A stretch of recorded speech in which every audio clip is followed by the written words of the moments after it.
ચાલો મિત્રો, આજે આપણે જાણીશું દુનિયાથી છુપાવી રાખેલું આ મોટું રહસ્ય. કોઈને કહેવાની પણ મનાઈ છે કે મૃત્યુ બાદ કિન્નરોના મૃતદેહનું શું થાય છે.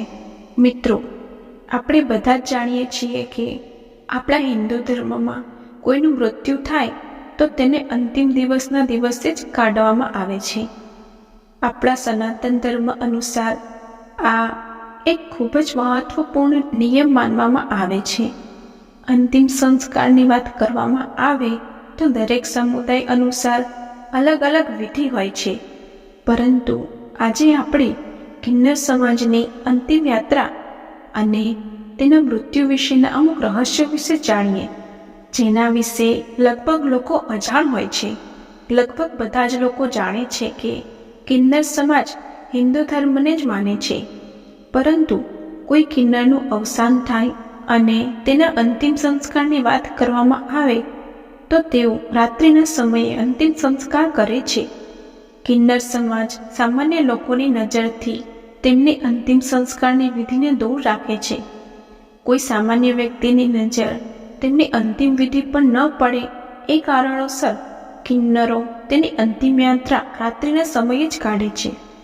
કોઈ પણ કિન્નરનું મૃત્યુ થાય તો તેના શરીરને અગ્નિદાહ આપવામાં નથી આવતું. જો કે કિન્નર સમાજ સંપૂર્ણપણે હિન્દુ ધર્મમાં જ વિશ્વાસ ધરાવે છે, તેમજ દરેક નિયમોનું પાલન પણ હિન્દુ માન્યતાઓ અનુસાર જ કરે છે. પરંતુ જ્યારે અવસાન બાદ કોઈ વ્યક્તિના મૃતદેહની વિધિ કરવામાં આવે તો તેઓ અગ્નિદાહને બદલે દાટી દે છે. તેમજ કિન્નરોની અંતિમ યાત્રામાં કોઈ પણ રડતું નથી. કિન્નર સમુદાયમાં કોઈનું અવસાન થાય તો આંસુ વહાવવાની સખત મનાઈ છે.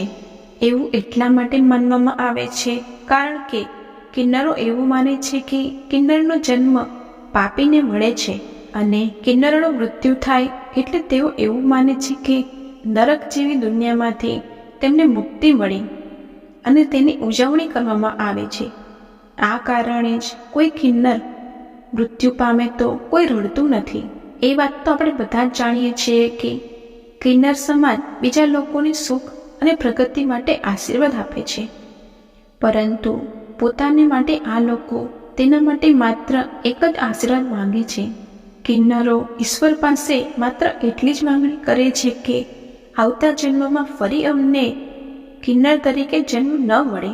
કિન્નરના મૃત્યુ બાદ ચોંકાવનારી ઘટના હોય તો એ છે કે કિન્નરના મૃત્યુ પછી તેના નશ્વર દેહને બૂટ કે ચંપલથી મારવામાં આવે છે. એવું કિન્નરો દ્વારા એટલા માટે કરવામાં આવે છે કે તેઓ એવું માને છે કે બૂટ કે ચંપલ મારવાથી તેના પાપ ઓછા થાય છે અને બીજી વાર કિન્નર તરીકે જન્મ ન મળે.